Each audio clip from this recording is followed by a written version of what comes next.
Rejuvenate Podcast, nosotros seguimos orientando a la población sobre cirugía plástica y en el episodio de hoy, señores, nosotros tenemos un tema muy interesante. Ustedes saben que la anatomía del ser humano creemos muchas veces que es totalmente normal y no es así. En medicina, lo normal, nosotros a lo que llamamos normal, lo que decimos es lo que es más frecuente, lo más común. Pero hay cosas que muchas veces se salen de lo común y ahí vienen entonces todas esas alteraciones congénitas y alteraciones de la anatomía del cuerpo humano que puede pasar en cualquier parte de nuestro cuerpo, desde la cabeza hasta los pies. O sea, una persona puede traer de fábrica, puede traer las orejas alteradas, el labio alterado, la lengua alterada, el paladar alterado, los senos, cualquier parte. A eso es lo que nosotros llamamos patologías congénitas, que en su totalidad la cirugía plástica, específicamente la parte de la reconstrucción, la cirugía reconstructiva, es lo que le da respuesta a esos temas de cirugías congénitas, de patologías congénitas. Entonces es el tema de hoy. ¿Qué le parece a ustedes? Interesante. Hablar de cirugía congénita es un mundo muy amplio, que a veces es difícil poder explicar a los pacientes en un corto periodo de tiempo, de 20 minutos. Sin embargo, vamos a tratar de poder aclarar algunas dudas. Yo creo que lo más importante aquí es precisar y ser claro de manera contundente con cada una de esas patologías que son las más comunes. El doctor estuvo hablando algo de qué es lo normal, y siempre tenemos que tener en cuenta que lo normal es cuando el 50% más uno tiene este tipo de condición. Es algo poco frecuente realmente, no es algo que vemos día a día, pero sé que en el público debe haber alguien que conoce o tiene algún allegado, familiar, amigo, que ha padecido o tiene una malformación congénita, ya sea del labio, ya sea de las orejas, ya sea del paladar, manos, o sea, en toda parte del cuerpo, como dijo el doctor Mora, puede existir una malformación congénita. Yo creo que ese tema es un tema tabú todavía, porque la gente lo socializa poco. Y muchas veces el paciente se siente juzgado por tener una condición. Esa condición es o una deformidad o simplemente una parte del cuerpo que no nació con ella o que nació diferente al resto. Y muchas veces... Juzgado, y muchas veces es problema hasta de bullying. Claro, y mira lo que pasa. Con frecuencia las pacientes también se preguntan, o cualquier persona que tiene un familiar o que tiene un hijo que nació con una alteración anatómica se pregunta, ¿pero por qué? ¿Por qué a él? ¿Qué le pasó en su vida intrauterina durante el embarazo? ¿Qué pasó con él que vino con esa condición, que vino con esa oreja torcida, o que le falta una oreja, o que le falta una mama, o que tiene los dedos pegados, que tiene un dedo de más? Cualquier alteración anatómica de esas, muchas veces eso comienza en la vida intrauterina y puede ser incluso hasta por un medicamento simplemente que el paciente, que la madre se tomó, o que puede ser teratogénico o que dejó de tomarse también. Pero en la mayoría de los casos tiene que ver con los genes. Si tú tuviste algún gen, y genes tiene que ver no solamente con tu mamá, tu abuelo, tu bisabuelo, tu tatarabuelo, sino eso proviene desde cientos, miles de antecedentes de atrás. Entonces es muy complejo nosotros hablar de la genética del ser humano. Lo importantísimo de este tema, porque en la mayoría de los pacientes piensan que los cirujanos plásticos solamente realizamos lipoescultura, cirugía mamaria o aumento de glúteo, aumento de nalgas. La cirugía plástica tiene que ver también con los problemas congénitos y adquiridos que necesitan la resolución, y por eso los cirujanos plásticos podemos moldear o trabajar algunas partes del cuerpo que la mayoría de las pacientes o personas de la comunidad no saben que lo hace el cirujano plástico. Señores, no solo lo adquirido y eso, sino también, no solamente la parte estética y la reconstructiva, lo funcional. O sea, usted se imagina, para empezar así rapidito, el labio. Un niño que nace con labio hendido, paladar hendido, es un niño que inmediatamente nace, ojo con esto, inmediatamente nace. Lo primero que hay que resolver es el paladar. por un tema de que, ¿qué es lo primero que hace el niño cuando sale de la barriga y ya te lo llevan de neonatología a tu habitación? Mamá. Amamantarse. Señor, entonces un niño que nace y tiene una comunicación orofaringia, o un niño que tiene la comunicación entre la nariz y la boca, es un niño que no se va a alimentar bien. Entonces eso es primordial. Corregir el paladar de un niño es algo funcional. Tenemos que devolver la funcionalidad de ese niño que vino con esa anomalía. Y que tiene un riesgo alto de que cuando está amamantando la leche que trata de tragar o de deglutir, puede broncoaspirar. O sea, esa leche en vez de irse al esófago, al estómago, al tubo digestivo, puede irse a la vía aérea porque están comunicadas. Y entonces cualquier cantidad de líquido que llegue a la vía aérea puede ahogar el niño y puede el niño incluso hasta morir, fallecer. Es importante que que los pacientes que tienen hendidura labiopalatina, cuando tienen el labio y el paladar hendido, lo primero es que se trabaja desde un punto de vista quirúrgico, es el labio. Ahora bien, los pacientes que tienen paladar hendido, hay que hacerle una prótesis de paladar, que es una plaquita para que el niño pueda lactar y alimentarse. Si va a someterse a una cirugía, lo primero que hacemos es el labio, que se hace a partir del tercer mes o al sexto mes se puede hacer el labio. E incluso en países de Sudamérica, incluso en Venezuela, ya están haciendo los labios en pacientes el mismo día de nacimiento, o lo pueden hacer incluso intrauterino. Ahora bien, ya el paladar se puede operar a partir del 18 mes, de 12 a 18 meses, ya cuando el paladar ha aumentado una gran mayoría. ¿Qué pasa? Si operamos el paladar antes de ese tiempo recomendado, tenemos problema y puede haber una atrofia de lo que es el paladar, y entonces el paciente tiene en el futuro una poca proyección de lo que es el tercio medio de la cara, y posteriormente ese paciente tendría que tener otra cirugía reconstructiva para hacerle una cirugía, le llaman un aumento de lo que es el maxilar superior, o una cirugía de una osteotomía tipo LEFOR-1 para poder aumentar el paladar. Eso ocurre muchas veces porque se tocan los puntos de crecimiento óseo de la cara. Entonces, por eso se prefiere, después de los 3 años, hacer la cirugía del paladar hendido, porque no podemos hacerlo antes para no tocar esos puntos de crecimiento de la cara, porque luego entonces va a haber una simetría muy importante. Pero mira, me gustó la foto que puso producción ahí. Mira, ese paciente que tiene un labio leporino bilateral.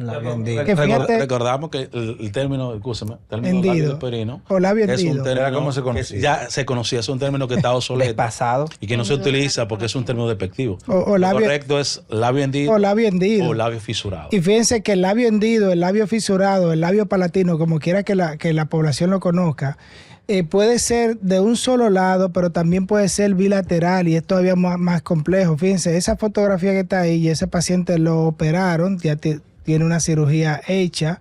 Lamentablemente la cicatriz no está muy estética, que digamos. Fíjense que tiene una cicatriz patológica, tiene allí un tractor del lado derecho. Ese niño, me imagino que luego de esa cirugía hay que corregir esa cicatriz, hay que hacerle cetoplastía para mejorar el labio del lado derecho. Pero lo que quiero hacer notar aquí es que el labio hendido puede venir de un solo lado del labio, pero también puede ser bilateral, que todavía más compleja la cirugía. Profesor, usted sabe que a lo mejor se han dado cuenta que siempre me encargo un poquito de la parte, vamos a decir, social, y de decir algunas cositas que la gente no conoce. Yo quiero dar una información y quiero dar un dato aquí. Ojalá y llegue a las autoridades. Es increíble que ese tipo de cirugía no te la cubre la ARS. Usted sabe, me está mirando, ¿verdad? No lo cubre la ARS. Vamos a hacer nuestro trabajo y eso debe estar en el plan de cobertura de todas las aseguradoras. Es impresionante. Porque eso es un problema de salud pública. Claro. O sea, un niño que no puede alimentarse, un niño que tiene un paladar hendido, un labio hendido, es un niño que no va a crecer. Entonces, ¿cómo puede ser posible que en tu aseguradora, que tú pagas mensual, tu niño nazca con esto y la aseguradora te diga no? Señores, es una cirugía costosa. Y que el desarrollo del niño se ve afectado en todos los sentidos. Por eso. Porque no solamente el paciente no va a tragar bien, el paciente no va a respirar bien y a futuro no va a hablar bien. Y psicológicamente, el autoestima de esa persona luego, con su crecimiento ya desde niño, adolescente, es una persona que psicológicamente está excluida en la sociedad. O sea, muchas veces somos de verdad... Démosle gracias a Dios que, aunque no lo cubre, debería cubrirlo. Yo espero que me esté viendo. Entonces, debería cubrirlo, pero... El tema es que gracias a Dios en el país existen diferentes instituciones extranjeras que hacemos operativos para este tipo de pacientes. Cabe mencionar la Operación Sonrisa, muy famosa, que lleva nosotros en el Hospital Central, no sé si te recuerdas, que utilizamos el Hospital de Virginia, el Walter Reed, y hacíamos operativos para reconstrucción de esto. No es el deber ser. Las aseguradoras deben poner pie en eso. Es importante, el paladar tiene una clasificación muy famosa que le llaman clasificación de Bo. No sé si ustedes recuerdan eso. Sí, claro. Entonces, eso se divide en 4. Una, cuando la hendidura palatina solamente llega a lo que es el agujero incisivo, que es desde el paladar. La 2 es cuando es unilateral. La 3 es cuando es bilateral pero no es completa. Y la 4 ya cuando es completa. Es importante, los cirujanos que operan cirugía de labio y paladar, cuando uno normalmente va a hacer la queiloplastia, que es la cirugía del labio, que es la cirugía primero que se hace, si el paciente tiene una hendidura palatina, es importante en ese momento hacer lo que le llaman un colgajo de Böhmer, que es que tú haces una parte del Böhmer, tú haces un flap de un solo lado, entonces puede hacer de los dos lados el colgajo de Böhmer porque se va a necrosar el Böhmer y va a quedar descubierto lo que es el Böhmer y no va a tener irrigación el hueso porque la irrigación va a llegar por el periósteo. Pero es importante porque cuando un paciente tiene una hendidura tipo 4, tú lo puedes convertir en una tipo 3 y eso es lo que uno busca cuando hace esa cirugía porque le aumenta al paciente la capacidad de volver a resolver todos los problemas con una sola cirugía. Mejorar. Mira, y otro... Sí, pero tú estás hablando, hemos hablado aquí solamente de labio. Señores, pero ustedes quieren ver algo más llamativo que las orejas. Y te lo digo por un tema de familiares. Tengo de amigos. No, mira, o sea, de amigos. Él no está aquí hoy, pero te quiero mucho, Ariel. Pero todos sabemos que... Estamos recordando. Claro, o sea, las orejas en asa. Yo creo que Ariel no vino por eso, porque íbamos a hablar de orejas en asa. No, se sentía mal y no pudo venir. Pero bueno, aquí. Señores, existe una patología congénita que son las famosas orejas en asa. Esos niños que no tienen los pliegues de las orejas, el hélix, el antihélix, que son estos pliegues que vemos aquí, y simplemente tienen las orejas hacia adelante. Que parecen dos parábolas. Bueno, parecen dos parábolas. Sí. Eso es una malformación congénita. Pon la foto de nuevo, mira la foto. Increíblemente nos hemos dado cuenta que afecta mucho la autoestima del niño, sobre todo entre el sexto... Desde el 6 años a los 10 años, señores, le hacen bullying en el colegio. Son crueles los niños. Le hago bullying a Ariel yo todavía. Los niños que tienen ese tipo de malformaciones congénitas es que no quieren compartir con la familia, no se quieren tirar fotos, que no quieren ir al colegio. Y que sean el pelo largo, se dan el pelo largo para... Tú sabes que... Y es un tipo de cirugía que debe realizarse ya cuando la oreja alcanza prácticamente el crecimiento, su desarrollo normal. Normalmente ese tipo de procedimiento se puede realizar entre los 10, 14 años, 10, más o menos, 14 años por ahí. Ese tipo de procedimiento. Y es un tipo de cirugía, señores, que no tiene mayores riesgos. Existe una técnica muy famosa que es la técnica de Mustardé para ese tipo de esa patología. Para esa patología, y es una cirugía rápida que da resultados buenos. Hermano, mire, yo lo espero desde que tienen 8 años, porque estos muchachos están ahora que todo con el YouTube y la cosa. El bullying en el colegio es increíble. Yo tengo un primito de 9 años y lo operé porque no aguantaba el bullying en el colegio, con 9 años. Para los niños. Entre los 8 y los 14 tú lo puedes operar.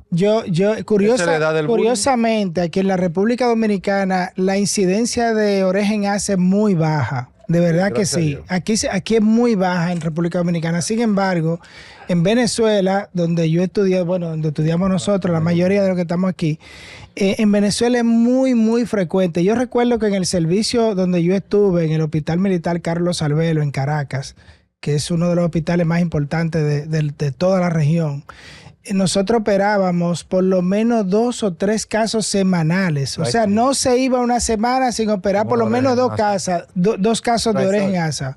Era muy frecuente. Y algo curioso, aquí es muy raro. Y yo recuerdo un caso específico en el gimnasio donde yo voy al gimnasio.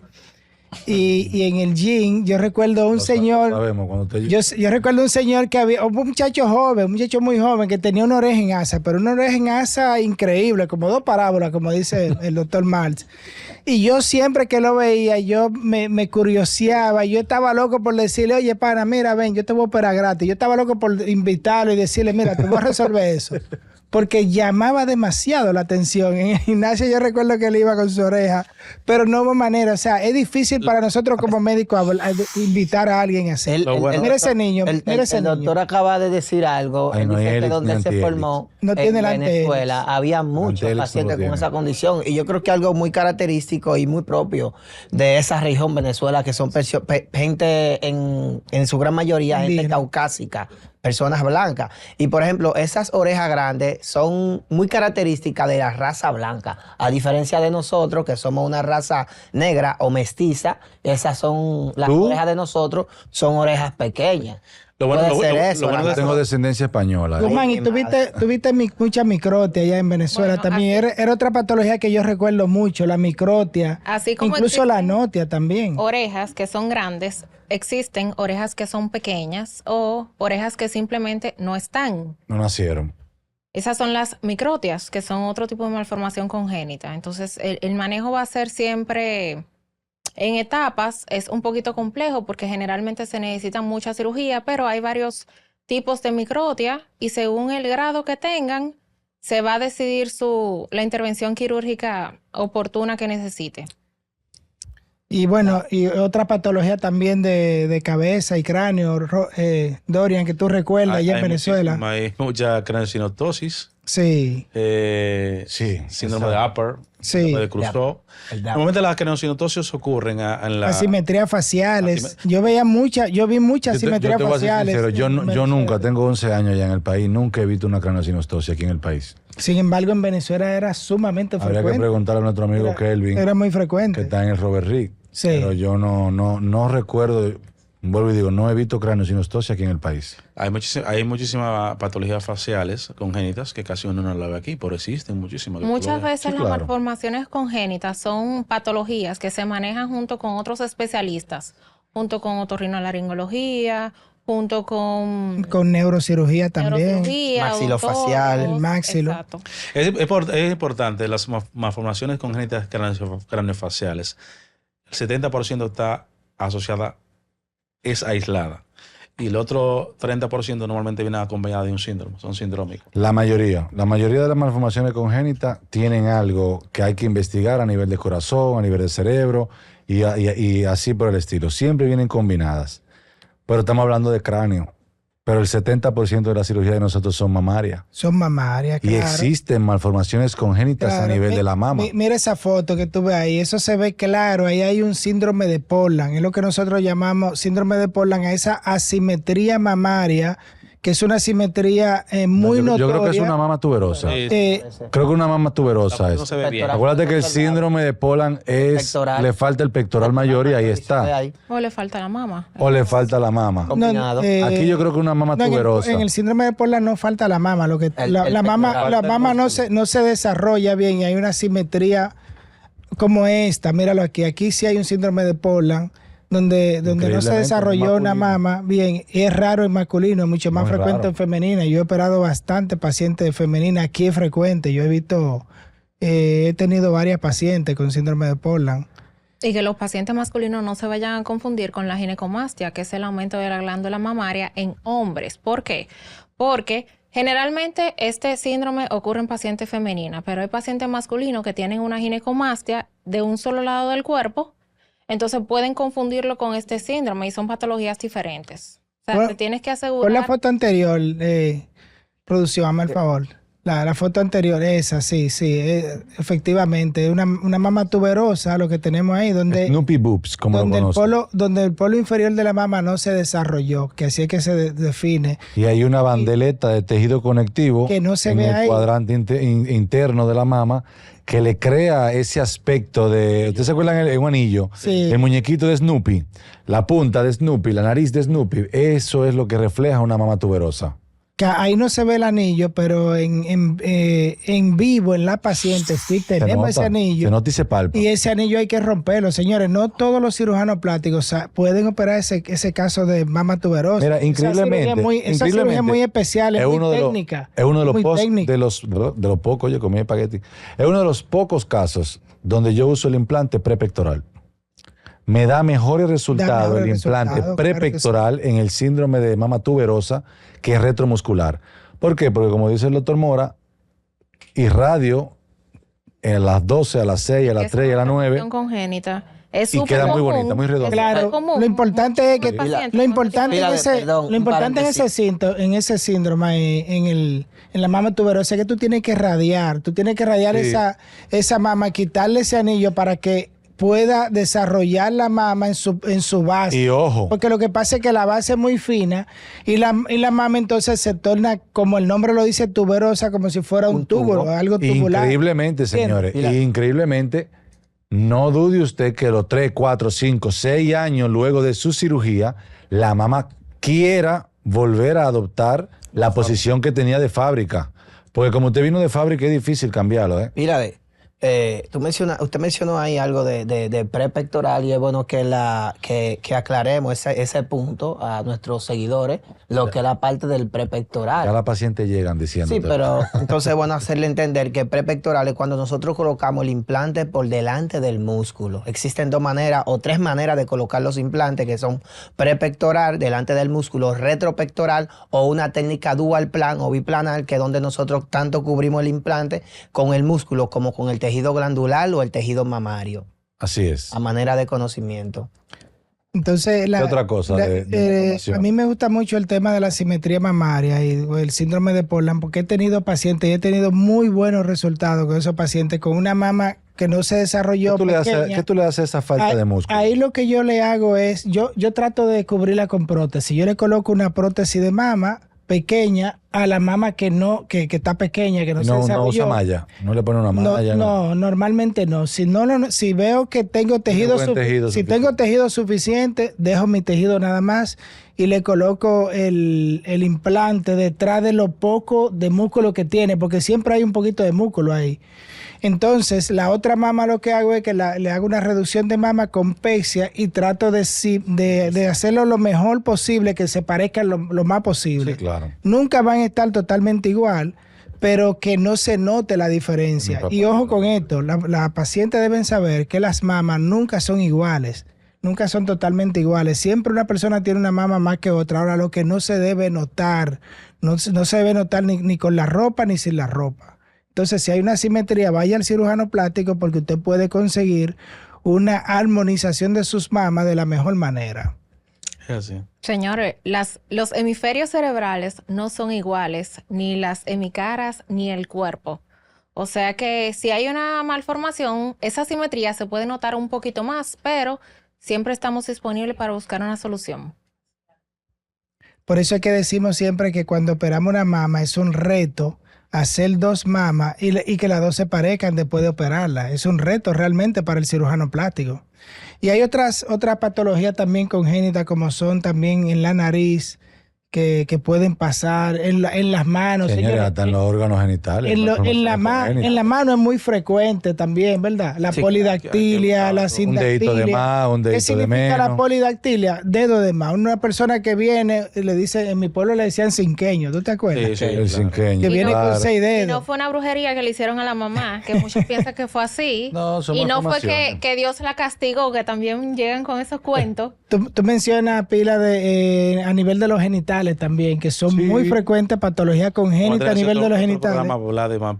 ¿Cuál es patología? Porque malformaciones congénitas hay muchísimas. A nivel de los genitales, o sea, tratado por urologo, no no justamente tratado por cirujanos plásticos, pero hay muchos equipos que son multidisciplinarios a nivel de la uretra, la hipospadia, la epispadia, a nivel de la mujer, cuando hay un síndrome de Rokitansky-Kusterhausen, que haya agenesia del tercio distal de la vagina.